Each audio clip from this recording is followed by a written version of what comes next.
अभी हम लोग डिस्कस करने वाले हैं एम्बेडिंग वर्सेस रेफरेंसिंग। अब ये एक ऐसा टॉपिक है जिसके बिना आप कोई भी एप्लीकेशन या कोई भी बैकएंड आप क्रिएट नहीं कर सकते अगर आप MongoDB यूज कर रहे हो तो। ये एक ऐसा टॉपिक है जिसकी अंडरस्टैंडिंग आपको हर एक एप्लीकेशन में नीड पड़ेगी ही पड़ेगी। सो क्या होता है एम्बेडिंग एंड क्या होता है रेफरेंसिंग, एक बार चर्चा कर लेते हैं। और एम्बेडिंग एक्चुअली मैंने थोड़ा बहुत बता रखा है, क्वेश्चन प्रैक्टिस प्रीवियस लेक्चर में मैंने कराई थी, तो उसमें एम्बेडिंग के काफ़ी सारे कॉन्सेप्ट्स मैंने क्लियर करवाए थे। बट अगेन अभी टॉपिक ही है हमारा एम्बेडिंग एंड रेफरेंसिंग, तो एक बार वापस से देखेंगे एंड समझेंगे। तो यहाँ पे हमारे पास यूजर नाम का एक कलेक्शन है जहाँ पे मल्टीपल यूजर के डॉक्यूमेंट्स हैं, एंड एक प्रोडक्ट नाम का कलेक्शन है जहाँ पे मल्टीपल प्रोडक्ट्स के डॉक्यूमेंट हैं। ठीक है, तो सबसे पहला यूजर 1 ये एक डॉक्यूमेंट है, यूजर 2 ये एक दूसरा डॉक्यूमेंट है, फिर प्रोडक्ट 1 एंड प्रोडक्ट 2 इस तरीके से दो डॉक्यूमेंट है हमारे पास। अब एम्बेडिंग एंड रेफरेंसिंग का कॉन्सेप्ट क्या कहता है? एम्बेडिंग का कॉन्सेप्ट कहता है एम्बेडिंग एक्चुअली डीनॉर्मलाइजेशन पे बेस्ड है एंड रेफरेंसिंग आपके नॉर्मलाइजेशन पे बेस्ड है। और ये भी एक बहुत इंपॉर्टेंट टॉपिक है डेटाबेस मैनेजमेंट सिस्टम के अकॉर्डिंग, तो इसे भी समझेंगे। लेकिन सबसे पहले एम्बेडेड कॉन्सेप्ट समझते हैं, एम्बेडेड डॉक्यूमेंट्स का कॉन्सेप्ट। यहाँ पे यूजर 1 जो दे रखा है, अगर आप यहाँ पे ध्यान से देखो तो यूजर 1 में जो ये ऑर्डर्स नाम का एरे है ना, यहाँ पे हमने पूरा का पूरा डॉक्यूमेंट एक एम्बेड कर दिया है। कौन सा डॉक्यूमेंट? ये वाला डॉक्यूमेंट। अगर यूजर 1 ने प्रोडक्ट 1 ऑर्डर किया है एंड यूजर 1 ने प्रोडक्ट 2 भी ऑर्डर किया है, लेट्स सपोज अभी यूजर 1 ने सिर्फ और सिर्फ प्रोडक्ट 1 ऑर्डर किया है, तो हमारे पास यूजर 1 के पास प्रोडक्ट 1 का डिटेल्स होना चाहिए ऑब्वियसली। तो वही हमने यहाँ पे किया है, एम्बेड कर दिया है एक डॉक्यूमेंट के अंदर दूसरा document, and that is called embedding. तो बहुत ही आसान है, ज्यादा कुछ है नहीं। एक डॉक्यूमेंट है आपके पास यूजर नाम का जिसने कि कोई प्रोडक्ट ऑर्डर किया है, तो वो जो प्रोडक्ट का पूरा डिटेल है जो कि एक एक्चुअली में डॉक्यूमेंट ही है किसी दूसरे कलेक्शन का, उसको हमने एम्बेड कर दिया यूजर 1 के अंदर। तो सारा का सारा डिटेल यूजर 1 के पास है। उसी तरीके से अगर यूजर 2 ने प्रोडक्ट 1 और प्रोडक्ट 2 दोनों ऑर्डर किया है, तो हमें यहाँ पे दोनों एम्बेड करने की नीड पड़ जाएगी। एक तरह से कॉपी पेस्ट कर रहे हैं, जो सेम डिटेल्स है वो बार बार कॉपी पेस्ट कर रहे हैं। यहाँ पे ध्यान से देखो, प्रोडक्ट 1 जो था हमारा, वो सेम डिटेल यहाँ पे वापस से रिपीट हुआ है। तो हम कहीं ना कहीं कह सकते हैं कि अगर कोई कॉम्प्लेक्स डेटा है आपके पास या कोई बहुत बड़ी एप्लीकेशन आप बना रहे हो, तो डेटा का रिपीटेशन काफ़ी ज़्यादा हो जाएगा, रिडंडेंसी काफ़ी ज़्यादा आ जाएगी, जो कि एक अच्छी बात नहीं है। बट इसका मतलब ये नहीं है कि एम्बेडेड डॉक्यूमेंट्स हम कभी यूज़ ही नहीं करते हैं, भर भर के यूज़ करेंगे। एक्चुअली दोनों का कॉन्सेप्ट हम लोग यूज़ करते हैं कोई भी एप्लीकेशन जब क्रिएट कर रहे होते हैं, तो ये नहीं सोचना है कि रेफरेंसिंग ज़्यादा बेटर है या एम्बेडेड डॉक्यूमेंट ज़्यादा बेटर है।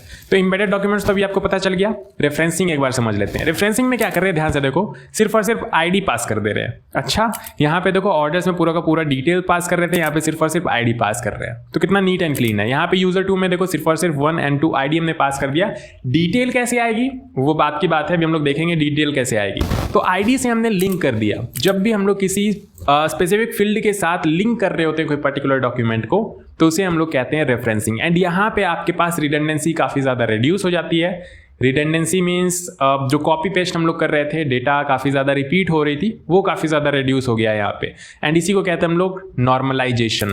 तो यहाँ पे सिर्फ और सिर्फ ID पास करेंगे, ID से रिलेटेड जो भी डेटा होगा वो दूसरे कलेक्शन में होगा और दूसरे कलेक्शन से वो डेटा हम लोग मंगा लेंगे। अब इसका फ़ायदा क्या हुआ? इसका फ़ायदा ये हुआ कि यहाँ पे भी हमने ID1 पास किया, यहाँ पे भी ID1 पास किया, तो दोनों आपके सेम कलेक्शन के अंदर सेम डॉक्यूमेंट को रिप्रेजेंट कर रहे हैं। तो अगर इन केस आपको चेंजेस करने की नीड पड़ गई, आपको यहाँ पे Samsung S25 Ultra की जगह Samsung S25 Ultra Plus करना है, तो आप सिर्फ और सिर्फ यहाँ पे करोगे एंड ये दोनों जगह रिफ्लेक्ट कर जाएगा, क्योंकि आपने ID से लिंक कर रखा है, एक्चुअल डेटा कॉपी पेस्ट नहीं किया है।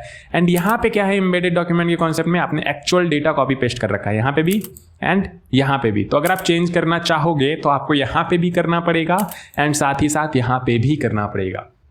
ठीक है, तो यही एक कॉन्सेप्ट है एम्बेडेड डॉक्यूमेंट्स का एंड रेफरेंसिंग का। बहुत ही इजी कॉन्सेप्ट है, लेकिन बहुत ज़्यादा यूज़ करते हैं हम लोग रियल वर्ल्ड सिनेरियोज में, बहुत ज़्यादा, रेफरेंसिंग खासकर। अब कहाँ क्या यूज़ करना है ये तो आपको सिनेरियो पे डिपेंड पड़ेगा। थोड़ा बहुत नॉलेज अभी भी आपको मिल जाएगा जब हम लोग एग्जाम्पल प्रैक्टिस कर रहे होंगे, बट फिर भी जब हम लोग प्रोजेक्ट्स बना रहे होंगे तब आपको ज़्यादा प्रैक्टिकल यूज़ केस नज़र आएगा कि हाँ रेफरेंसिंग की ज़्यादा नीड पड़ेगी आपको। एंड एम्बेडेड डॉक्यूमेंट्स भी यूज़ करेंगे छोटे मोटे डेटा के लिए। तो एटलीस्ट आपको इतना समझ में आ गया, एम्बेडेड डॉक्यूमेंट्स दैट मीन्स हम लोग पूरा का पूरा डेटा एम्बेड कर दे रहे हैं, पूरा का पूरा डॉक्यूमेंट एक डॉक्यूमेंट के अंदर एम्बेड कर दे रहे हैं। एंड रेफरेंसिंग के अंदर सिर्फ और सिर्फ ID के थ्रू लिंक कर दे रहे हैं। ठीक है, या किसी भी फील्ड के थ्रू लिंक कर रहे हैं हम लोग। बहुत ही अच्छा, तो इतना आपको समझ में आ गया। So that is called normalization. And normalization का ऑपोजिट, अगर रिडंडेंसी वगैरह है, आप बेसिकली पूरा डेटा कॉपी पेस्ट कर रहे हो, तो वो हो जाएगा आपका डीनॉर्मलाइजेशन। तो नॉर्मलाइजेशन क्या कहता है? Actually DBMS database management system का एक कॉन्सेप्ट है, जो कि जिन्होंने भी DBMS पूरा का पूरा पढ़ रखा है उनके पास ये आइडिया होगा नॉर्मलाइजेशन, डीनॉर्मलाइजेशन, नॉर्मलाइजेशन में 1 NF, 2 NF, 3 NF, ये सारी चीज़ें उन्होंने पढ़ रखी होगी। बट फिर भी किन्हीं को नहीं आइडिया है तो सिर्फ और सिर्फ नॉर्मलाइजेशन का कॉन्सेप्ट एटलीस्ट आपको पता होना चाहिए कि क्या कहता है। तो नॉर्मलाइजेशन DBMS में एक डेटाबेस डिज़ाइन प्रोसेस है।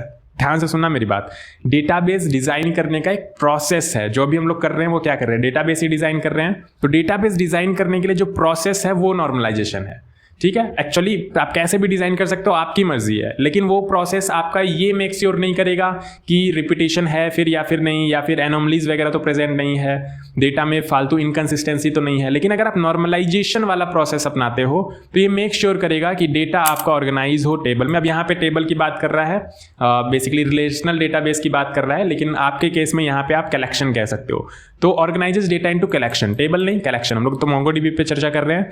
To minimize redundancy. अब रिडंडेंसी मतलब वही डेटा कॉपी पेस्ट रिपीटिशन जो हो रहा था, तो रिडंडेंसी मिनिमाइज करने के लिए। Prevent data anomalies. अब काफ़ी सारी एनोमलीज यहाँ पे आती है, insertion anomaly, updation anomaly, deletion anomaly. For example अभी मैंने आपको बताया था कि अगर आपको अपडेशन की नीड पड़ गई तो आपको यहाँ भी करना पड़ेगा, यहाँ भी करना पड़ेगा, एंड हर जगह आपको ढूंढ ढूंढ के अपडेट करना पड़ेगा, अदरवाइज इनकन्सिस्टेंसी रह जाएगी डेटा में। तो वही आपका हो गया अपडेशन एनोमली। इसी तरीके से डिलीशन में आप अगर एक जगह कर रहे हो, आपको हर जगह करना पड़ेगा, नहीं तो सब में वो रह ही जाएगा। तो ये सारी की सारी एनोमलीज आ जाती है अगर आपके पास रिडंडेंसी बहुत ज़्यादा है। वही अगर आप नॉर्मलाइजेशन का यूज़ करते हो तो नॉर्मलाइजेशन ये कहता है कि आप यहाँ पे किसी तरह से लिंक कर दो। ठीक है, तो लिंक करने से क्या होगा, आपका सारा का सारा डेटा एक ही जगह पे है, बस आपने उन्हें लिंक कर रखा है। तो यहाँ पे आप चेंजेस करोगे, हर जगह अपडेट हो जाएगा, अपडेशन एनोमली आपका खत्म हो गया। फिर वहीं अगर आपको डिलीट करना है आप यहाँ पे करोगे, बाकी जगह भी हो गया, डिलीशन एनोमली आपका फुलफिल हो गया। तो ये सारी की सारी चीज़ें आपके पास यहाँ पे होती है। आपके पास एनोमलीज घट जाती है काफ़ी ज़्यादा, तो प्रिवेंट कर सकते हो आप डेटा एनोमलीज को, डेटा में इनकन्सिस्टेंसी को, एंड साथ ही साथ रिडंडेंसी मिनिमाइज कर सकते हो। एक्चुअली रिडंडेंसी मिनिमाइज कर दिया दैट मीन्स सब कुछ हो गया। ठीक है, and ensure data consistency obviously. तो नॉर्मलाइजेशन एक कॉन्सेप्ट है, बेसिक कॉन्सेप्ट है, जो कि आगे जब हम लोग डेटाबेस वगैरह डिज़ाइन कर रहे होंगे प्रॉपर तरीके से, तो वहाँ पे ये सारी एक्चुअली चर्चा तो नहीं करेंगे कि नॉर्मलाइजेशन का कॉन्सेप्ट अपना रहे हैं, लेकिन ये सारी की सारी चीज़ें ध्यान में रखेंगे कि रिडंडेंसी बहुत कम हो, हमारे पास ज़्यादा ना हो, एनोमलीज वगैरह ना हो, इनकन्सिस्टेंसी ना हो, डेटा में कंसिस्टेंट डेटा रहे हमारा। तो ये सारी चीज़ें हम लोग ध्यान में रखेंगे। तो एम्बेडेड डॉक्यूमेंट्स आपको समझ में आता है, डॉक्यूमेंट के अंदर एक और डॉक्यूमेंट, दैट्स इट। क्वेश्चंस वगैरह भी प्रैक्टिस कर रखा है हमने, थोड़ा बहुत अभी भी करा दूंगा मैं आपको। तो एक जो डॉक्यूमेंट है उसके अंदर कोई एक दूसरा डॉक्यूमेंट है, तो इसे हम लोग कहते हैं एम्बेडेड डॉक्यूमेंट। अब एम्बेडेड डॉक्यूमेंट कहाँ यूज़ करेंगे, आपने बोला इससे तो बेसिकली रिडंडेंसी आ जाएगी, बट ऐसा नहीं है। हर जगह आपको रेफरेंसिंग यूज़ करने की नीड नहीं है। आप काफ़ी जगह एम्बेडेड डॉक्यूमेंट यूज़ करोगे, तो कब करोगे यूज़, तब जब आपके पास सिर्फ यूज़र से अब ये तो यूज़र का एग्जाम्पल है, लेकिन मैं आपको बताना चाहता हूँ यहाँ पे एक जगह मैंने प्रॉपर दे रखा है, या चलो पहले यही समझ लेते हैं, एक रियल वर्ल्ड सिनेरियोज। अगर यूज़र का एड्रेस सिर्फ यूज़र से रिलेटेड है, जो कि यहाँ पे है, एक यूज़र का एक पर्टिकुलर एड्रेस होगा, कोई दूसरे यूज़र का कोई दूसरा एड्रेस होगा, कोई तीसरे यूज़र का कोई तीसरा एड्रेस होगा, तो हर यूज़र का अपना अपना एड्रेस होगा। अब यहाँ पे आप रेफरेंसिंग यूज़ कर रहे हो तो फिर गलत बात है, क्योंकि रेफरेंसिंग कर रहे हो तो क्वेरीज आपकी बढ़ेगी, क्वेरीज बढ़ेगी तो परफॉर्मेंस थोड़ा सा तो डाउन होगा। अब वो बात अलग है कि रिडंडेंसी वगैरह आप रिड्यूस कर रहे हो, लेकिन परफॉर्मेंस पे भी इंपैक्ट पड़ेगा। तो आप परफॉर्मेंस भी बेटर चाहते हो, तो ऐसा नहीं है कि हर जगह रेफरेंसिंग यूज़ करना है या हर जगह एम्बेडिंग यूज़ करना है। एम्बेडिंग कहाँ यूज़ करना है, एम्बेडिंग वहाँ यूज़ करना है जब कोई एक डॉक्यूमेंट बहुत ही टाइटली रिलेटेड हो दूसरे डॉक्यूमेंट से, एंड साथ ही साथ वो ऐसा कहना चाह रहा हूँ कि ये वाला जो डॉक्यूमेंट है वो सिर्फ और सिर्फ इसी डॉक्यूमेंट के साथ रिलेटेड है और किसी डॉक्यूमेंट के साथ नहीं। मतलब एक से एक का रिलेशन होना चाहिए यहाँ पे। जैसे इस वाले एड्रेस का सिर्फ और सिर्फ राहुल से रिलेशन है, फिर कोई दूसरा एड्रेस होगा उसका किसी दूसरे पर्सन के साथ रिलेशन होगा। ठीक है, बहुत कम चांस है कि दो एड्रेस सेम यूज़र के होंगे।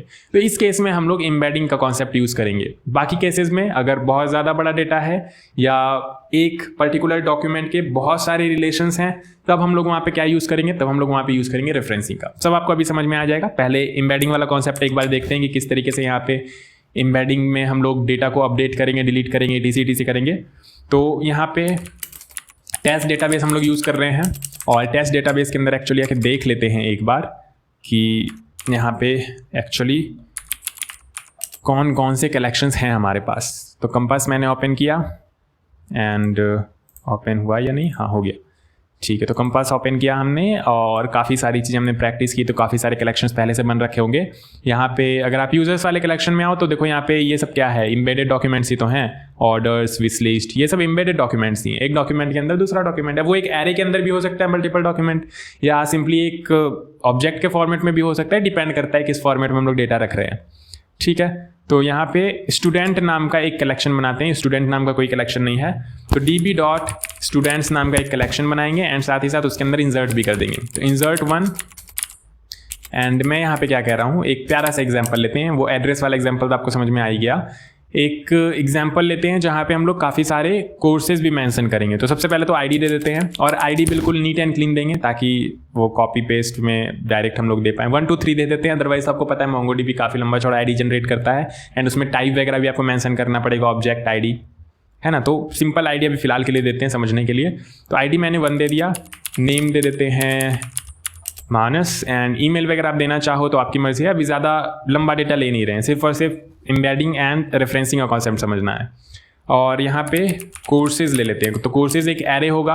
अब देखो स्टूडेंट काफ़ी सारे होंगे, तो हर स्टूडेंट हो सकता है मल्टीपल कोर्सेज में इनरोल हो, या एक सिंगल कोर्स हो सकता है मल्टीपल स्टूडेंट्स के पास हो। जैसे मानस के पास यहाँ पे एक कोर्स है जिसकी की आईडी है 1 एंड कोर्स का नेम है, कोर्स नेम या सिर्फ नेम ही लिख देते हैं, कोर्स का नेम है BCA एंड फिर कोर्स का लेट्स से कुछ और डिटेल्स ले लेते हैं यहाँ पे समझने के लिए। कोर्स का प्राइस ले लेते हैं, तो प्राइस यहाँ पे आपके पास 150,000 कर लेते हैं, 1,50,000। और साथ ही साथ और क्या ले ले, और टाइम ड्यूरेशन ले लेते हैं, टाइम ड्यूरेशन या सिर्फ ड्यूरेशन लिख लेते हैं। ड्यूरेशन यहाँ पे आपके पास है 3 मतलब 3 ईयर्स, ठीक है। तो ये एक कोर्स हो गया। इसी तरीके से और भी कोर्सेज में इनरोल हो सकता है एक बंदा। तो यहाँ पे जैसे कि मानस है तो वो एक कोर्स में इनरोल है। लेट्स से और भी कोर्स ले लेते हैं यहाँ पे, वो इसके साथ साथ ग्राफिक डिज़ाइन वाला भी इसने कोर्स ले रखा है और इसकी आईडी क्या है, इसकी आईडी 2 है और इसका प्राइस लेट्स से यही रहने देते हैं। टाइम ड्यूरेशन 1 ले लेते हैं, 1 ईयर एंड ये हो गया। तो इस तरीके से आपके पास ये एक यूज़र हो गया। अब ऐसा हो सकता है आपके पास मल्टीपल यूज़र्स हों, तो रन करते हैं एंड ये डॉक्यूमेंट आपके पास इंसर्ट हो जाएगा। इसी तरीके से एक और डॉक्यूमेंट यहाँ पे इंसर्ट करेंगे, तो इसमें आईडी आपके पास दे देंगे 2, ये दूसरा बंदा है, इसका नाम दे देंगे राहुल एंड मान लेते हैं ये भी BCA वाले कोर्स में इनरोल्ड है, तो ये वाला डेटा हटा देते हैं, सिर्फ और सिर्फ BCA वाले कोर्स में इनरोल्ड है, ठीक है। तो रन करते हैं, इंटर करते हैं, तो ये भी आपके पास इंसर्ट हो चुका है। अभी इसे कमेंट करके फाइंड करके एक बार चेक करते हैं। तो db.students.find एंड जैसे ही इसे रन करेंगे तो आपके पास ये 2 बंदे आ रहे हैं। सबसे पहला जो बंदा है उसने 2 कोर्सेज में इनरोल कर रखा है, ये वाला एंड ये वाला, लेकिन डेटा देखो रिपीट हो रहा है यहाँ पे काफ़ी ज़्यादा। यहाँ पे टाइटली रिलेटेड डॉक्यूमेंट्स नहीं है, तो इस केस में आपके पास एम्बेडिंग बेटर ऑप्शन नहीं था। हालांकि हमने कर दिया एम्बेडिंग, बट यहाँ पे एम्बेडिंग बेटर ऑप्शन था नहीं, क्योंकि यहाँ पे देखो ये रिपीट हो रहा है एंड फिर उसके बाद यहाँ पे भी देखो अगेन रिपीट हो रहा है, जबकि सेम कोर्स है, सेम प्राइस, सेम ड्यूरेशन, सब कुछ सेम है। एक्चुअली एक डॉक्यूमेंट ही है पूरा का पूरा, तो एक ही डॉक्यूमेंट को हम लोग 2 जगह यूज़ कर रहे हैं, तो ये तो गलत बात है, ऐसा नहीं करना चाहिए था। बट ठीक है, अभी कर दिया है तो कोई दिक्कत नहीं। एक बारी देख लेते हैं एम्बेडेड डॉक्यूमेंट्स अगर आपके पास हो तो आप कैसे उसको अपडेट कर सकते हो या फिर कैसे उस पर काम कर सकते हो। तो लेट्स से मुझे यहाँ पे कोर्स वाले डॉक्यूमेंट के अंदर एक एरे है। अच्छा, एरे के केस में तो हमें एलिमेंट मैच का यूज़ करना पड़ जाएगा, या अगर आप नहीं करना चाहते हो तो ये उस हिसाब से भी आप फाइंड कर सकते हो। आपको ये सब क्वेश्चंस में मैंने बता रखा है। मे बी अगर आपने नहीं देख रखा है तो सीक्वेंस में अगर आप नहीं देख रहे हो तो बहुत बड़ी गलती कर रहे हो। आपको सीक्वेंस में देखना चाहिए, बहुत ही क्रिस्टल क्लियर अंडरस्टैंडिंग आपको मिलेगी सारी की सारी चीज़ों की। तो यहाँ पे मैंने आपको बताया था कि अगर आप यहाँ पे नेम के बेसिस पे फाइंड करना चाहते हो तो आपको यहाँ पे लिखना होगा courses dot name, dot notation का यूज़ करके आप यहाँ पे एक्सेस कर सकते हो। चाहे ये आपके पास एक एरे हो, चाहे ये ऑब्जेक्ट हो, ये ओवरऑल सर्च कर रहा होता है। तो अगर आपने कोर्स डॉट नेम बोला है तो ये इसे भी सर्च करेगा, ये इसे भी सर्च करेगा। अगर किसी भी एक डॉक्यूमेंट में मिल जाता है तो वो आपको पूरा का पूरा ये वाला डॉक्यूमेंट यानी कि यूज़र 1 वाला डॉक्यूमेंट आपको रिटर्न कर देगा। तो मैं यहाँ पे कैसे सर्च करूँगा, मैं बोलूँगा कोर्सेज डॉट नेम, और ये स्ट्रिंग फॉर्मेट में ही लिखोगे क्योंकि सिर्फ और सिर्फ कोर्सेज नहीं लिखना है या फिर सिर्फ और सिर्फ नेम नहीं लिखना है, कोर्सेज डॉट नेम पूरा लिखना है एंड नेम आपका क्या होगा BCA, ठीक है। और यहाँ पे हमारा ये कर्ली ब्रेसेस रह गया। तो इस तरीके से कुछ एम्बेडेड डॉक्यूमेंट पे हम लोग काम कर रहे होते हैं। कर्ली ब्रेसेस एंड बाहर लगा दिया मैंने कर्ली ब्रेसेस, ठीक है, अंदर लगा देते हैं, बढ़िया। तो इस तरीके से हम लोग यहाँ पे फाइंड कर सकते हैं, फॉर्मेट कर लेते हैं, रन करते हैं। तो जैसे ही रन करेंगे अभी आपको दोनों डॉक्यूमेंट मिलेंगे क्योंकि दोनों के अंदर BCA है। देखो यहाँ पे भी कोर्स डॉट नेम में BCA है एंड यहाँ पे भी कोर्स डॉट नेम में BCA मिल रहा है। अगर मैं कोर्स डॉट नेम आपका यहाँ पे ग्राफिक डिज़ाइन कर दूँ तो सिर्फ और सिर्फ आपको पहला वाला बंदा मिलेगा। यहाँ पे मैं कर देता हूँ ग्राफिक डिज़ाइन, रन करते हैं। तो यहाँ पे देखो आपके पास सिर्फ और सिर्फ ये पहला वाला बंदा आ रहा है। अगर आपको एग्जैक्ट पर्टिकुलर डॉक्यूमेंट वाइज जाना है, पर्टिकुलर एक एक ऑब्जेक्ट वाइज जाना है या पर्टिकुलर आइटम वाइज जाना है, एलिमेंट वाइज जाना है, तो आपको यहाँ पे एलिमेंट मैच का यूज़ करना होता है। क्वेश्चन में प्रैक्टिस कराया था मैंने एलिमेंट मैच कब यूज़ करना है और डायरेक्टली आप कब कर सकते हो, ये सारी की सारी चीज़ें मे बी नहीं कर रखे तो आगे और भी क्वेश्चंस आएंगे इससे रिलेटेड, क्योंकि ऑब्वियसली एम्बेडिंग एंड रेफरेंसिंग अब हम लोग डिटेल में कर रहे हैं, तो इस लेक्चर में तो नहीं, लेकिन आगे जो भी क्वेश्चंस वाले लेक्चर होंगे उसमें हम लोग करेंगे। तो इस तरीके से आप एम्बेडेड डॉक्यूमेंट्स पे काम कर सकते हो। आपको अपडेट करना है, आप सिमिलर तरीके से करोगे। लेट्स से मैं एक दूसरा एग्जांपल आपके पास देता हूँ फिलहाल के लिए, एम्बेडिंग को क्लियर करने के लिए। db.students.insert1 एक सिंपल सा स्टूडेंट मैं यहाँ पे डालता हूँ, आईडी दे दूंगा मैं यहाँ पे, और दोनों में $ID मैंने दिया था ना, ठीक है। तो $ID नहीं, अंडरस्कोर ID मैं यहाँ पे दे दूंगा 3 एंड नेम मैं दे दूंगा मोहित एंड साथ ही साथ मैं यहाँ पे एड्रेस दे देता हूँ। तो एड्रेस भी आपके पास एक डॉक्यूमेंट होगा। अब आप पे डिपेंड करता है आप इस डॉक्यूमेंट को सेपरेट किसी और कलेक्शन में रखना चाहो या फिर इम्बेड करना चाहो। तो इसके लिए तो इम्बेडिंग बेस्ट है। एड्रेस अगर है तो इम्बेडिंग बेस्ट है, क्योंकि वो पर्टिकुलर स्टूडेंट से बिल्कुल टाइटली अटैच होगा। ठीक है, ऐसा नहीं है कि 10 स्टूडेंट का सेम एड्रेस है, ऐसा बिल्कुल नहीं है, टाइटली अटैच होगा। पहला स्टूडेंट का पहला एड्रेस, दूसरे स्टूडेंट का कोई दूसरा एड्रेस होगा। ठीक है, तो इसका एड्रेस हम लोग यहाँ पे बेसिकली सिटी डाल देते हैं भागलपुर एंड स्टेट डाल देते हैं और साथ ही साथ पिन कोड डाल देते हैं। That's it. तो लेट्स से हमारे पास इतना ही है, इतना इंसर्ट करते हैं और फिर थोड़ा बहुत अपडेशन ट्राई करते हैं, फाइंड करने का ट्राई करते हैं। तो ये देखो ये इंसर्ट हो गया। अब हमें अगर फाइंड करना है स्टेट के बेसिस पे तो कैसे करेंगे, एम्बेडेड डॉक्यूमेंट में कैसे करते हैं, डॉट नोटेशन का यूज़ करके। तो db.students.find एंड यहाँ पे इस तरीके से एड्रेस के अंदर सिटी है तो address.city एंड बोलेंगे कि सिटी आपके पास जिसका भागलपुर है वो वाला बंदा मुझे दे दो। तो मैंने यहाँ पे लिख दिया भागलपुर और बी स्मॉल में है तो यहाँ पे ये बी, और अभी मुझे ये मोहित वाला बंदा मिल जाएगा। हालांकि एक ही है जिसके पास एड्रेस है यहाँ पे, तो ये आपको यहाँ पे मिल रहा है, ये देखो मोहित। ठीक है, अब अगर आपको अपडेट करना है तो आप सेम तरीके से करोगे। तो आप यहाँ पे बोलोगे db.students.find और एक्चुअली एक काम करो ना, ये फाइंड वाले को ही अपडेट बना लो।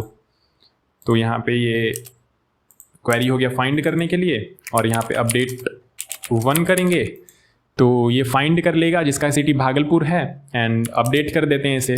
तो अपडेट करने के लिए मैं बोलूँगा यहाँ पे सेट का यूज़ करेंगे और एक्चुअली मिस्टेक हो गया सिंटैक्स, यहाँ पे एक कर्ली ब्रेसेस आएगा इस तरीके से। ठीक है, एंड यहाँ पे सेट, और क्या सेट करना है तो address.city। बस इतना सिंपल है कि आपको यहाँ पे अगर एम्बेडेड डॉक्यूमेंट का कॉन्सेप्ट यूज़ करना है तो डॉट नोटेशन से आप एक्सेस कर सकते हो चीज़ें। तो address.city यहाँ पे भागलपुर की जगह पटना कर देंगे। तो क्या ये चेंज हो जाएगा? ऑब्वियसली चेंज हो जाएगा। रन करते हैं, ये देखो चेंज हो गया है, मॉडिफाइड काउंट आपको 1 दिख रहा है। फाइंड भी कर लेंगे db.students.find। तो आप यहाँ पे देखोगे तो आपको नज़र आएगा कि आपके पास एड्रेस चेंज हो चुका है। ये देखो पटना हो चुका है, पहले क्या था भागलपुर था। तो इस तरीके से आप फाइंड कर सकते हो। सेम तरीके से आप डॉट नोटेशन का यूज़ करके डिलीट कर सकते हो एंड CRUD ऑपरेशन पूरा का पूरा परफॉर्म कर सकते हो एम्बेडेड डॉक्यूमेंट्स पे। एंड अगर आपके पास एक एरे दे रखा है, एरे के अंदर मल्टीपल डॉक्यूमेंट्स हैं, तो वहाँ पे अगर आपको स्पेसिफिकली एक एक एलिमेंट के साथ पर्टिकुलरली मैच वाला काम करना है तो वहाँ पे आप एलिमेंट मैच यूज़ करोगे। अदरवाइज नॉर्मली डॉट नोटेशन से वहाँ पे भी कर सकते हो। तो ये मैंने क्वेश्चन में प्रैक्टिस करा रखा है प्रीवियस लेक्चर में, आप जाके ज़रूर चेकआउट करना या आप आगे आने वाले क्वेश्चंस का वेट कर सकते हो। तो ये हो गया। उसके बाद आगे बढ़ते हैं। तो एम्बेडेड डॉक्यूमेंट का कॉन्सेप्ट आपको समझ में आ गया। एक डॉक्यूमेंट के अंदर दूसरा डॉक्यूमेंट एक्सेस करने के लिए डॉट नोटेशन यूज़ करेंगे, दैट्स इट। तो एम्बेडेड फील्ड क्वेरी करने के लिए कुछ इस तरीके से क्वेरी कर सकते हैं डॉट नोटेशन का यूज़ करके। एम्बेडेड फील्ड प्रोजेक्शन, और प्रोजेक्शन सेम तरीके से। प्रोजेक्शन आपको पता है, पर्टिकुलरली अगर सिर्फ और सिर्फ सिटी ही चाहिए, फॉर एग्जांपल db.students.find करना है तो मुझे यहाँ पे सारे डॉक्यूमेंट फाइंड करने हैं एंड मुझे सिर्फ और सिर्फ सिटी देखना है। तो मैं यहाँ पे बोलूँगा मुझे सिर्फ और सिर्फ address.city दिखा दो। तो इसे मैं बोल दूंगा 1। दैट मीन्स हमें सिर्फ और सिर्फ एड्रेस के अंदर जो सिटी है वो दिखेगा, बाकी कुछ नहीं दिखेगा। तो रन करते हैं, इंटर करते हैं एंड यहाँ पे आपके पास देखो 3 डॉक्यूमेंट्स आ रहे हैं। अब इसमें तो सिटी दिख नहीं रहा है क्योंकि इसमें सिटी है ही नहीं, एड्रेस था ही नहीं ना। 2 डॉक्यूमेंट में तो एड्रेस नहीं था, ठीक है। इसमें एड्रेस था तो इसमें एड्रेस आ रहा है और एड्रेस के अंदर सिर्फ और सिर्फ सिटी आ रहा है। और आईडी तो आपके पास ऑलवेज इसका प्रोजेक्शन 1 ही होता है, आपको पता है, ठीक है। ये स्पेशल केस है, आईडी का प्रोजेक्शन हमेशा 1 होता है। तो अगर आपको इसे भी हटाना है तो आपको एक्सप्लिसिटली यहाँ पे मेंशन करना पड़ेगा कि आईडी को 0 कर दो, आप आईडी भी नहीं देखना है हमें। तो अब रन करेंगे तो आप देखो यहाँ पे ये दोनों पूरा का पूरा खाली आ रहा है क्योंकि इसके अंदर कोई एड्रेस है ही नहीं है। लेकिन वो एग्जिस्ट करता है, ये यूज़र एग्जिस्ट करता है इसलिए खाली आ रहा है, हालांकि इसके अंदर कोई एड्रेस नहीं है। और यहाँ पे हमें सिर्फ और सिर्फ एड्रेस देखना है, वो भी सिटी देखना है, तो यहाँ पे सिटी आ रहा है सिर्फ। तो इस तरीके से प्रोजेक्शन में भी आप डॉट नोटेशन का यूज़ कर सकते हो, सिंपल है, बस डॉट नोटेशन जहाँ भी यूज़ करना है डॉट नोटेशन। ये था एम्बेडेड डॉक्यूमेंट का कॉन्सेप्ट। एम्बेडेड फील्ड अपडेट करना है तो ये मैंने आपको बता दिया, इसी तरीके से कर सकते हो। बेसिक चीज़ें हैं, पहले भी हमने चर्चा कर रखी है, इसलिए थोड़ा सा फास्ट जा रहा हूँ। बाकी रेफरेंसिंग में अभी थोड़ा सा रुक के मैं आपको बताऊंगा। एम्बेडेड डॉक्यूमेंट्स कब यूज़ करना है, तो जब डेटा टाइटली रिलेटेड हो, जैसे कि यूज़र का एड्रेस के साथ बहुत टाइट रिलेशन है। ऐसा नहीं है कि एक एड्रेस मल्टीपल यूजर्स के पास होंगे, मैनी रिलेशन से नहीं है, सिर्फ और सिर्फ यहाँ पे आपके पास एक रिलेशन है। तो डेटा मोस्टली साथ में रीड होता हो, जैसे ऑर्डर और आइटम्स। हालांकि इस केस में भी आप रेफरेंसिंग ज़्यादा यूज़ करोगे, ज़्यादा प्रीफर करोगे अगर आपको स्केलेबल वेबसाइट बनानी है, स्केलेबल एप्लीकेशन बनाना है। अदरवाइज अगर छोटा डेटा है तो आप एम्बेडिंग भी कर सकते हो, ठीक है। डेटा छोटा हो तो ऑब्वियसली एम्बेडिंग ही करेंगे, परफॉर्मेंस थोड़ा अच्छा रहता है। जब भी आप रेफरेंसिंग करोगे तो क्वेरीज बढ़ जाती हैं, ये याद रखना। वहाँ पे आपने लिंक कर रखा है तो ऑब्वियसली पहले वाले डॉक्यूमेंट को सर्च करेगा, फिर लिंक करके मल्टीपल क्वेरी वहाँ पे लगेगी, तो परफॉर्मेंस थोड़ा सा डाउन तो होगा यहाँ पे, ठीक है। तो ये ध्यान रखना है कि अगर जहाँ पे एम्बेडिंग सूटेबल लग रहा है वहाँ पे एम्बेडिंग यूज़ करो, परफॉर्मेंस बढ़िया रहेगा। एंड जहाँ पे नहीं लग रहा है ऑब्वियसली वहाँ पे रेफरेंसिंग करोगे, स्केलेबल अगर आपको बनाना है तो। कब यूज़ नहीं करना है, जब डेटा बहुत बड़ा हो, बहुत ज़्यादा बड़ा डेटा है। लेट्स से प्रोडक्ट, आपके पास प्रोडक्ट का बहुत सारा डिटेल होता है, तो अगर कोई बंदा ऑर्डर कर रहा है तो उसका आप सिर्फ और सिर्फ आईडी सेव करोगे, ठीक है। और ऑब्वियसली रिपीटेटिव भी होगा, एक बंदा तो वो प्रोडक्ट ऑर्डर करेगा नहीं, मल्टीपल बंदे ऑर्डर करेंगे सेम प्रोडक्ट को, तो वहाँ पे अब डेटा में इनकन्सिस्टेंसी ना आ जाए, इसलिए वहाँ पे लिंक ही करना ज़्यादा बेटर है, ठीक है। जब डेटा मल्टीपल डॉक्यूमेंट्स रिलेटेड हो, जो कि अभी मैंने बताया, एग्जांपल स्टूडेंट एंड कोर्स ही ले लो। एक स्टूडेंट के पास मल्टीपल कोर्सेज होंगे and same course multiple students के पास होंगे, तो उस केस में आपके पास रेफरेंसिंग ज़्यादा बेटर ऑप्शन है। एंड रेफरेंसिंग कर कैसे सकते हैं वो मैं भी आपको बताता हूँ। लिंक कैसे करोगे, तो लिंक करने के लिए ज़्यादा कुछ खास है नहीं, आपको सिर्फ और सिर्फ आईडी मेंशन कर देना है। अभी जैसे मैंने यहाँ पे कोर्स में ये पूरा का पूरा कोर्स डाला ना, इस तरीके से, किधर गया, अभी तो डाला था, ये पूरा का पूरा कोर्स मैंने डाला। तो ये कोर्स डालने के बजाय मैं इस कोर्स का एक अलग कलेक्शन बना के अलग डॉक्यूमेंट बना दूंगा और सिर्फ आईडी लिंक कर दूंगा।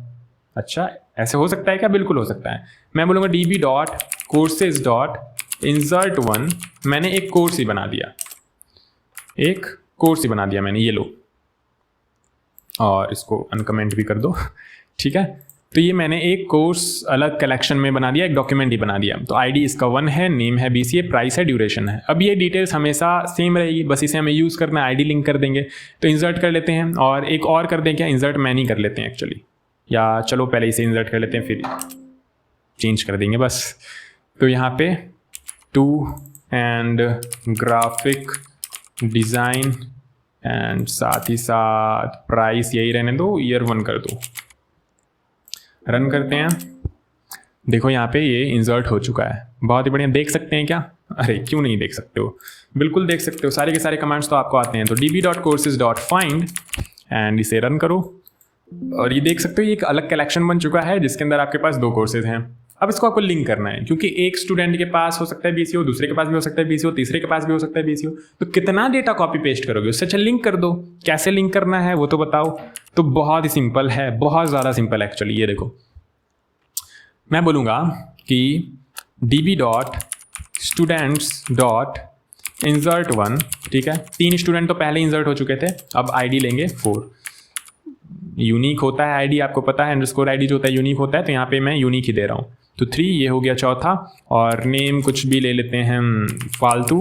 और ये फालतू जो स्टूडेंट है इसके पास भी कोर्सेज होंगे, तो ये एक एरे होगा। अब एरे के अंदर आपको क्या देना है, तो आपको बेसिकली यहाँ पे इसका आईडी पास कर देना है, दैट्स इट। आईडी क्या है? 1 मतलब BCA वाला कोर्स, ये देखो 1 मतलब BCA वाला कोर्स, ये जो है ये BCA वाला कोर्स। अगर 2 भी डाल दें दैट मीन्स वो ग्राफिक डिज़ाइन में भी इन्वॉल्व है, ठीक है। तो मैं सिर्फ और सिर्फ 1 देता हूँ और यहाँ पे रन करता हूँ, तो ये इंसर्ट हो चुका है, ठीक है। एक और काम करता हूँ, एक और स्टूडेंट इंसर्ट करता हूँ, मैं इसे 5 बोल देता हूँ और इसे मैं बोल दूंगा महाफालतू, ठीक है। और ये दोनों कोर्सेज में इनरोल है, पढ़ना वढ़ना कुछ नहीं, दोनों कोर्सेज में इनरोल है। तो मैं इसे रन करता हूँ, ठीक है। ये भी आपके पास इंसर्ट हो गया। और अभी db.students.find करते हैं और देखते हैं। तो ये मैंने किया रन, और यहाँ नीचे आके देखो ये कोर्सेज में आपके पास यहाँ पे 1 और ये कोर्सेज में आपके पास ये 1 2 दोनों आ रहा है। दैट मीन्स ये दोनों कोर्सेज में इन्वॉल्व है। अच्छा, अब ये तो आपने आईडी, चलो ये तो मतलब क्या ही बात है, यहाँ पे आईडी पास करना था, हमने आईडी पास कर दिया, ये तो सिंपल है। लेकिन रेफरेंसिंग में ये कैसे पता चले ये लिंक हो चुका है? तो देखो ये लिंक हो चुका है, आपने आईडी पास कर दी, दैट मीन्स ये लिंक हो चुका है। अब ये आप पे डिपेंड करता है कि आप इसको किस तरीके से अनलिंक करके डेटा शो करना चाहते हो। एंड इसके लिए आपके पास, अगर आप Node.js या Mongoose वगैरह यूज कर रहे हो, तो वहाँ पे आपके पास एक होता है पॉपुलेट। मे भी किन्हीं ने ये बेसिक चीजें हैं कर रखा हो तो आपको पता हो, लेकिन यहाँ पे MongoDB में पॉपुलेट जैसा कुछ नहीं होता है फीचर। तो आप अगर रन करने की कोशिश करोगे तो आपको एरर मिलेगा पॉपुलेट जैसा, क्योंकि कुछ होता नहीं है। तो यहाँ पे क्या होता है, यहाँ पे आपको एक्चुअली एग्रीगेट वगैरह यूज करना पड़ता है, या लुकअप वगैरह आप यूज कर सकते हो। कैसे करना है वो सब तो खैर आगे की चर्चा, एग्रीगेशन एंड पाइपलाइंस वगैरह को हम लोग डिटेल में डिस्कस करेंगे। लेकिन फिलहाल के लिए मैं सिर्फ और सिर्फ इसका जो ये आईडी है, आईडी को पूरा खोल के इसका डिटेल शो करने के लिए मैं आपको छोटी सी एक चीज़ बताना चाहता हूँ। बस थोड़ा सा एग्रीगेट यूज़ कर लेंगे, क्या ही दिक्कत है, समझ में तो आपको आ जाएगा कि हाँ रेफरेंसिंग में एक्चुअली सिर्फ और सिर्फ आईडी होता नहीं है, आईडी लिंक भी होता है, इसको हम लोग शो कर सकते हैं। कैसे कर सकते हैं वो देखते हैं। यहाँ पे देखो यूज़र तो पहले से है, ठीक है। अभी जो हमने बेसिकली एग्जाम्पल लिया है ना, उसके हिसाब से समझते हैं। तो यहाँ पे हमने क्या किया है, हमारे पास यूज़र है जिसमें आईडी है, तो ID1 ही बोल देते हैं। नेम मान लो कुछ है MKL, ठीक है। और यहाँ पे कोर्सेज है, कोर्सेज, बहुत ही बढ़िया। अब कोर्सेज के अंदर यहाँ पे आपके पास क्या है, एक एक आईडी है 1 2 3 इस तरीके से। कोर्सेज ही है ना, देख लो एक बार, हाँ कोर्सेज ही है, ठीक है। फिर उसके बाद जो दूसरा है आपके पास, एक्चुअल में कोर्स का डिटेल कंटेन करता है। तो यहाँ पे आपके पास ID1, नेम, BCA एंड आपके पास यहाँ पे ड्यूरेशन वगैरह है, ड्यूरेशन एंड प्राइस वगैरह etc आपके पास है। तो ये एक्चुअल डेटा है आपके पास, यहाँ पे ये एक्चुअल डेटा है आपके पास जो कि दूसरे कलेक्शन में प्रेजेंट है। एंड ये लोकली जिस पे आप काम कर रहे हो, दैट मीन्स स्टूडेंट वाला कलेक्शन जहाँ पे आप एक्चुअली कोर्सेज रख रहे हो, जो कि इनरोल कर रहा है स्टूडेंट, ठीक है। तो यहाँ पे टर्म समझना थोड़ा सा, क्योंकि एग्रीगेट के पॉइंट ऑफ व्यू से मैं थोड़ा सा यहाँ पे आपको बताना चाहता हूँ। तो टर्म पहले आप समझना। यहाँ पे टर्म यहाँ पे क्या है, ये जो कोर्स है ना, इसको हम लोग बोलेंगे लोकल फील्ड। लोकल फील्ड क्या बोलेंगे, ध्यान से देखो, लोकल फील्ड F कैपिटल है यहाँ पे, तो ये हम लोग बोलेंगे लोकल फील्ड, ठीक है। और यहाँ पे जो ये आईडी है, ये आईडी से रिलेट कर रहे हैं ना, ये देखो आईडी से रिलेट कर रहे हैं, और आईडी से जो रिलेट कर रहे हैं उस फील्ड का नाम क्या है, कोर्सेज है। तो कोर्सेज किसके अंदर है, तो ये जो लोकल वाला जो आपके पास स्टूडेंट है उसके अंदर, तो इसे लोकल फील्ड बोलेंगे। और ये फॉरेन, इसे आप फॉरेन की समझ सकते हो, तो फॉरेन की वगैरह जिन्होंने रिलेशनल डेटाबेस पढ़ा है उन्हें पता होगा। तो ये आपके पास होता है फॉरेन फील्ड, ऐसे भी समझ सकते हो। फॉरेन मतलब होता है, जब भी हम लोग फॉरेन सुनते हैं दूसरी कंट्री हमें ध्यान में आती है, तो दूसरा कलेक्शन, फॉरेन मतलब दूसरा कलेक्शन। ये आपके पास लोकल फील्ड मतलब लोकल वाला जिसपे अभी हम लोग काम कर रहे हैं, और फॉरेन मतलब दूसरा कलेक्शन जहां से डेटा लाना है। तो ये हो गया आपके पास फॉरेन फील्ड, आईडी जिससे आप लिंक कर रहे हो, जिससे आप लिंक कर रहे हो वो ये ध्यान में रखना। तो ये आपके पास हो गया फॉरेन फील्ड। लोकल फील्ड क्या हो गया, जहां पे आपने लिंक कर रखा है एक्चुअली, वो हो गया लोकल फील्ड। तो फील्ड का नाम बहुत इंपॉर्टेंट है, बहुत ही अच्छा। और कलेक्शन का नाम क्या होगा, ठीक है, कलेक्शन का जो नाम है, कलेक्शन का नाम क्या होगा, एक्चुअली कलेक्शन का नाम यहाँ पे आप नहीं लिखते हो, यहाँ पे आप फ्रॉम का यूज़ करते हो। इसे थोड़ा सा हटाओ, और यहाँ पे आपके पास एक टर्म होता है फ्रॉम। कहाँ से, तो यहाँ से, इस वाले कलेक्शन से। तो फ्रॉम में आप कलेक्शन का नाम दोगे जो कि है कोर्सेज। तो फ्रॉम कहाँ से, कोर्सेज से। लोकल फील्ड क्या है, ये वाला, इसे पॉपुलेट करना है, इसका डिटेल्स निकालना है। कहाँ से निकालना है, यहाँ से, फ्रॉम यहाँ से। फॉरेन फील्ड क्या है, जिससे आपने लिंक किया है, ये है आईडी। और आपके पास एक टर्म होता है एज, ठीक है। एज में आप मेंशन कर सकते हो, जैसे यहाँ पे कोर्स है ना, तो आप यहाँ पे कोर्सेज भी लिख सकते हो। तो कोर्सेज में ही ये पूरा का पूरा पॉपुलेट होकर आपको डेटा मिल जाएगा। या अगर आप कोर्स डिटेल्स चाहो या नाम चेंज करना चाहो, बेसिकली इस कोर्सेज का रीनेम करके वहाँ पे कुछ देना चाहो तो वो दे सकते हो। अभी आपको दिखाता हूँ करके, आपको पता चल जाएगा। db डॉट स्टूडेंट्स, देखो स्टूडेंट्स डॉट फाइंड कर रहे थे अभी, तो क्या हो रहा था, सिर्फ और सिर्फ आईडी मिल रहा था, जबकि हमें तो पूरा का पूरा डेटा चाहिए ना। तो मैं यहाँ पे बोलूँगा db.students.aggregate का थोड़ा सा यूज़ करेंगे। अब ये सब आपको पता नहीं है तो ज़्यादा ध्यान नहीं देना है, बस सिंटैक्स देखो। यहाँ पे एक एरे है, उसके अंदर हम लोगों को जो मर्जी हो हम लोग यहाँ पे लगा सकते हैं। जो मर्जी मतलब यहाँ पे फिलहाल तो हमें सिर्फ और सिर्फ लुकअप का यूज़ करना है, तो लुकअप यूज़ करेंगे। एंड लुकअप जैसे ही मैं डालूंगा, यहाँ पे आपके पास देखो सारी चीज़ें ऑटोमेटिक आ चुकी हैं, इसने ऑटोमेटिक सजेस्ट कर दिया है मुझे, बट ठीक है। यहाँ पे क्या है, फ्रॉम है, आपको ऐसा नहीं करना है, आपको खुद से एक बार लिख के देखना है। From, local field, foreign field, field, और यहाँ पे फॉरेन फील्ड ये इस तरीके से है कुछ, ठीक है, की वैल्यू पेयर में। और एस, तो टोटल 4 चीज़ें हैं जैसा कि मैंने आपको बताया।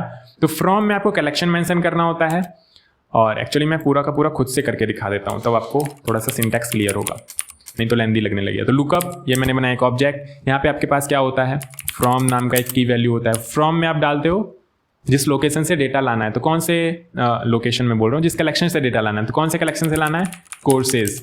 ठीक है, लोकल फील्ड क्या है आपका, लोकल फील्ड जहाँ पे डेटा आएगा, तो आपके पास वो लोकल फील्ड है कोर्सेज, ये वाला। ठीक है, लोकल फील्ड का नाम ये कोर्सेज, और ये कोर्सेज कलेक्शन का नाम है जो कि हमने दे रखा है ना, कलेक्शन ही था ना कोर्सेज, ये देखो कोर्सेज नाम का कलेक्शन था। तो कंफ्यूज मत हो जाना, कोर्सेज ये कलेक्शन है, फील्ड का नाम है कोर्सेज। हो सकता है कुछ और होता है यहाँ पे, कोर्सेज आईडी ऐसा भी हो सकता था। ठीक है, कोर्सेज समथिंग कुछ भी हो सकता था, तो यहाँ पे कोर्सेज है तो यहाँ पे मैंने कोर्सेज दे दिया। फिर फॉरेन फील्ड क्या है, फॉरेन फील्ड वो देख लो। तो फॉरेन फील्ड हमारे पास जो हमने यहाँ पे कोर्सेज डाला था उसमें ये आईडी से लिंक किया, तो फॉरेन फील्ड हमारे पास ये आईडी है, तो ये आईडी। और ये ध्यान रखना इसको स्ट्रिंग में देना, अदरवाइज ये वेरिएबल की तरह ट्रीट करेगा और डेटा आपको मिलेगा नहीं। तो कोर्सेज नाम का फील्ड है, कोर्सेज नाम का कलेक्शन भी है, फॉरेन फील्ड आपका अंडरस्कोर आईडी है, और यहाँ पे एज। अब एज में आपकी मर्जी है, आप कोर्सेज लिखना चाहो आप कोर्सेज ही रहने दो, तो कोर्सेज में ही आपके पास पूरा का पूरा डिटेल आ जाएगा। मैं रन करके पहले दिखाता हूँ आपको। जैसे ही मैंने रन किया, यहाँ पे आपके पास foreign field is an unknown field, why actually यहाँ पे स्पेलिंग मिस्टेक हो रखी है, FOREIGN। अब सही है आई थिंक, रन करके देखते हैं। तो जैसे ही रन करेंगे यहाँ पे आप देखो आपके पास ये पूरा का पूरा डिटेल आ चुका है। लास्ट वाले पे आप ध्यान करो, क्योंकि ध्यान दो, क्योंकि इसी के अंदर कोर्सेज की डिटेल्स है आपके पास, इसके पास तो है नहीं, लेकिन फिर भी यहाँ पे कोर्सेज, क्योंकि हमने एज में कोर्सेज डाला था तो कोर्सेज नाम का एक फील्ड जनरेट हो चुका है। एंड इसके अंदर इन 3 डॉक्यूमेंट्स के अंदर तो कुछ नहीं था, तो ये खाली है हमारे पास।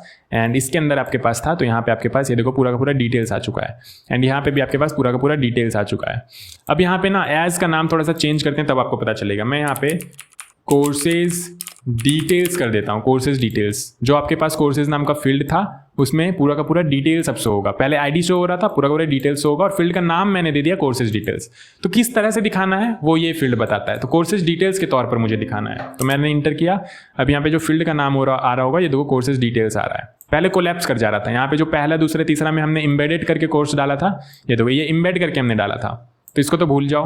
ये पहला वाला दूसरा वाला ये भूल जाओ। इसमें कोर्सेज डिटेल्स में कुछ नहीं आएगा, क्योंकि हमने कोई लिंकेज वगैरह किया नहीं था इसमें, और इसमें तो ये हमने एड्रेस के लिए बस किया था, तो इसमें भी कुछ नहीं आएगा। इसमें ध्यान से देखो, इसमें आपके पास देखो कोर्सेज वाले फील्ड में आपके पास वही सेम आईडी है, अभी भी आईडी ही है कोर्सेज वाले फील्ड के अंदर। एंड इस आईडी को पॉपुलेट करके, इस आईडी को बेसिकली खोल करके हमने डिटेल्स दिखाया है कोर्सेज डिटेल्स वाले फील्ड के अंदर, ये देखो। ठीक है, हमने क्योंकि एज में ये मेंशन किया था। फिर नीचे आके देखो, यहाँ कोर्सेज में आपके पास 1 2 आईडी ही प्रेजेंट है, एंड कोर्सेज डिटेल्स के अंदर उस आईडी को हमने खोल कर पूरा का पूरा डिटेल दिखा दिया है। ठीक है, तो इस तरीके से आई नो आपको ये थोड़ा कंफ्यूजिंग लगा होगा, एग्रीगेट एंड लुकअप वगैरह etc, लेकिन सिर्फ और सिर्फ अंडरस्टैंडिंग इतना आपको पता चल गया ना कि रेफरेंसिंग में आईडी के साथ लिंक करते हैं। एक आईडी होता है हमारे पास जो कि दूसरे कलेक्शन का होता है, उस आईडी को डाल देते हैं, एंड उस आईडी से वो दूसरा वाला कलेक्शन लिंक हो जाता है, उसका डेटा लिंक हो जाता है, उसका डॉक्यूमेंट लिंक हो जाता है। उस डॉक्यूमेंट को कभी भी हम लोग निकाल सकते हैं। तो कैसे निकाल सकते हैं, ऐसे निकाल सकते हैं। अब ऐसा वाला तरीका आपको समझ में नहीं है, कोई परेशान नहीं होना है आपको, ये सारी की सारी चीज़ें वापस रिपीट होंगी। तो बस आपको इतना ध्यान में रखना है कि रेफरेंसिंग जैसा कॉन्सेप्ट होता है, जो कि होता है नॉर्मलाइजेशन, जहाँ पे हम लोगों के पास काफ़ी सारे बेनिफिट्स होते हैं। रिडंडेंसी रेड्यूस हो जाती है, एक जगह अपडेट करेंगे हर जगह हो जाएगा, बेसिकली एनोमलीज वगैरह क्लियर हो जाती है, एंड इनकन्सिस्टेंसी नहीं रहता है डेटा में, etc। और डेटा निकालने की बात आएगी तो डेटा निकाल लेंगे, काफ़ी सारे तरीके हैं डेटा को निकालने के। एंड जब mongoose वगैरह लाइब्रेरी वगैरह यूज़ कर रहे होंगे तो वहाँ पे सिंपली पॉपुलेट का यूज़ करते हैं, वो भी हो जाता है, उससे भी काम हो जाता है। ठीक है, तो वो सब भी डिस्कस करेंगे हम लोग। बट फिलहाल के लिए कन्फ्यूजन ना रह जाए कि आईडी हमने दे दिया, बस डेटा तो हमारे पास आया ही नहीं, तो क्या फ़ायदा आईडी देने का। तो यहाँ पे कन्फ्यूजन अब नहीं रहेगा, आईडी हमने पास कर दिया है, दैट मीन्स वो आईडी से लिंक हो चुका है, वहाँ से डेटा हम लोग ले सकते हैं, निकाल सकते हैं। और बाकी आगे एग्रीगेट वगैरह पे अभी आपको ध्यान नहीं देना है, ये सब तो बहुत प्रॉपर डिस्कस करेंगे हम लोग। तो आई होप इतना आपको समझ में आ गया होगा।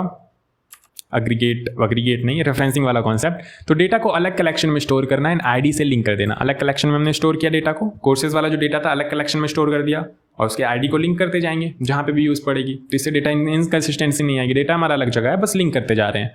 ठीक है, कुछ इस तरीके से। बढ़िया। डिफरेंस क्या है, तो ये ध्यान रखो, डिफरेंस बहुत इंपॉर्टेंट है। एम्बेडिंग में अगर स्पीड की बात करें तो काफ़ी ज़्यादा फास्ट होता है, क्योंकि सिंगल क्वेरी रन हो रही होती है, डेटा को पॉपुलेट वगैरह नहीं करना होता है। आईडी के साथ जो लिंकेज है उसमें मल्टीपल क्वेरीज नहीं लगानी होती है, लेकिन रिफरेंसिंग में करना होता है, तो ये थोड़ा सा स्लोअर प्रोसेस है। लेकिन काफ़ी ज़्यादा इफेक्टिव भी है अगर आप स्केलेबल वेबसाइट्स बनाना चाहते हो तो, लेकिन काफ़ी जगह एम्बेडेड ज़्यादा बेटर है क्योंकि ये फास्ट होता है। डेटा डुप्लीकेशन ऑब्वियसली बहुत ज़्यादा होता है एम्बेडेड में अगर लार्ज डेटा के साथ आप काम कर रहे हो तो, एंड रेफरेंसिंग में ना के बराबर। स्केलेबिलिटी की बात करें तो ऑब्वियसली एम्बेडेड में तो काफ़ी ज़्यादा लिमिटेड है स्केलेबिलिटी, क्योंकि अगर मल्टीपल काफ़ी सारे डेटा आपके पास हो गए तो ऑब्वियसली डेटा इनकन्सिस्टेंसी आ जाएगी एंड अपडेशन वगैरह में भी बहुत ज़्यादा प्रॉब्लम होगा, तो लिमिटेड है। स्केलेबल तो ज़्यादा है ही नहीं, ज़्यादा स्केल नहीं कर सकते। लेकिन अगर रेफरेंसिंग के साथ काम कर रहे हैं तो वेबसाइट को या बैकएंड जो भी हम लोग डिज़ाइन कर रहे हैं बहुत अच्छे लेवल पे स्केल कर सकते हैं हम लोग। अपडेशन की बात करें तो अपडेट करना डिफिकल्ट होता है एम्बेडेड डॉक्यूमेंट्स में, एंड वही रेफरेंसिंग की बात करें तो ईजी होता है। एक जगह अपडेट करेंगे क्योंकि आईडी से लिंक है, हर जगह ऑटोमेटिक हो जाएगा। Use case small related data, small related tightly packed data. And अगर रेफरेंसिंग की बात करें तो लार्ज या फिर ग्रोइंग डेटा के साथ जो कि ज़्यादातर अपडेट हो रहा है, फ्रिक्वेंटली अपडेट हो रहा है, वहाँ पे रेफरेंसिंग यूज़ कर सकते हैं। सिंपल से रूल्स हैं। डेटा साइज अगर स्मॉल हो तो एम्बेडिंग यूज़ करना है, जैसे कि यूज़र प्रोफाइल एंड उसका एड्रेस। डेटा फ्रिक्वेंटली अपडेट हो रहा हो, बार बार अपडेट हो रहा हो, जैसे कि प्रोडक्ट का प्राइस चेंज होता रहता है, तो उस केस में आपको यहाँ पे रेफरेंसिंग यूज़ करनी है, क्योंकि एक जगह अपडेट करोगे हर जगह हो जाएगा। डेटा यूज़ हो सकता है तो उस केस में आपको ऑब्वियसली रेफरेंसिंग यूज़ करनी है। डेटा अगर बहुत ज़्यादा बड़ा आपको पता है एंड आपको कोई आइडिया नहीं है कि डेटा बहुत ज़्यादा टाइटली पैक होगा कि या फिर रिपीटेटिव होगा, तो आप रेफरेंसिंग आंख बंद करके यूज़ कर सकते हो। जैसे कि कमेंट्स इन यूट्यूब वीडियो में देखो तो काफ़ी सारे कमेंट्स होते हैं, थाउजेंड्स ऑफ कमेंट्स होते हैं आपके पास, लैक्स ऑफ कमेंट्स हो सकते हैं आपके पास। तो इतने सारे कमेंट्स हैं एंड एक वीडियो के साथ अगर एम्बेड कर दें तो फिर तो एक्चुअली में परफॉर्मेंस भी स्लो हो ही जाएगा एंड फट जाएगा आपका वेबसाइट। तो वहाँ पे आप क्या करते हो, आप रेफरेंसिंग का कॉन्सेप्ट यूज़ करते हो, आपके कमेंट्स अलग जगह है, बस वहाँ पे आप रेफरेंस कर देते हो, लिंक कर देते हो। वहीं अगर हैवी सिस्टम जैसे कि इंस्टाग्राम पोस्ट वगैरह की बात करो तो वहाँ पे एम्बेडिंग आप कर सकते हो, क्योंकि इंस्टाग्राम पोस्ट पे काफ़ी फ्यू कमेंट्स होते हैं, ठीक है। तो पोस्ट को कमेंट्स के साथ लिंक कर सकते हो ताकि लोडिंग काफ़ी ज़्यादा फास्ट हो जाए। जैसे ही पोस्ट आपके पास लोड हो, आपके पास कमेंट्स भी साथ ही साथ दिख रहे हो। तो डिपेंड करता है, ठीक है। ऐसा नहीं है कि जो मैंने यहाँ पे बोल दिया बिल्कुल वो फिक्स हो गया। डिपेंड करता है कि किस तरीके से, कहाँ पे क्या सिनेरियो है, कितना ज़्यादा डेटा है, कितना नहीं है, किस तरीके से रिलेटेड है, बहुत ज़्यादा डिपेंड करता है। और अगर हैवी सिस्टम्स आप क्रिएट कर रहे हो तो ऑब्वियसली रेफरेंसिंग ज़्यादा प्रेफर करोगे आप, ठीक है। एंड एक्चुअली अगर मैं ऑनेस्टली बताऊँ ना तो कोई भी एक बड़ी से बड़ी एप्लीकेशन में आप दोनों कंबाइंड वे में यूज़ करते हो, दोनों कंबाइंड वे में एम्बेडिंग भी कर रहे होते हो काफ़ी जगह एंड साथ ही साथ रेफरेंसिंग भी चल रहा होता है आपका, ठीक है। तो ये सिंपल से रूल्स हैं जो कि आपको ध्यान में रखने हैं। And thank you so much, I hope आपको इतना समझ में आया हो। एंड अगर नहीं भी समझ में आया, थोड़ा बहुत आपको कन्फ्यूजन रह गया रेफरेंसिंग के अंदर, यूज़ केस में एक्चुअली रह सकता है कन्फ्यूजन, मैं मानता हूँ। यूज़ केस हमने अभी उतना ज़्यादा नहीं ध्यान दिया, हमने समझ लिया एम्बेडिंग क्या है, रेफरेंसिंग क्या है, कब कैसे क्या यूज़ करना है, लेकिन जब तक यूज़ केस नहीं आएगा तब तक उतना ज़्यादा क्लियर नहीं होगा। साथ ही साथ जब तक बहुत ज़्यादा क्वेश्चंस प्रैक्टिस नहीं करेंगे तब तक उतना ज़्यादा क्लियर नहीं होगा। तो क्वेश्चंस तो खैर साथ साथ करते चलेंगे हम लोग, उसकी दिक्कत नहीं है, लेकिन यूज़ केस आपका तब आएगा जब एक्चुअल में बैक एंड बिल्ड कर रहे होंगे Node.js एंड Express.js के साथ, जो कि आगे करेंगे, तो ऑब्वियसली मज़ा आएगा। तो तब तक के लिए इतना ही, फिर मिलते हैं नेक्स्ट लेक्चर में, तब तक के लिए बाय बाय।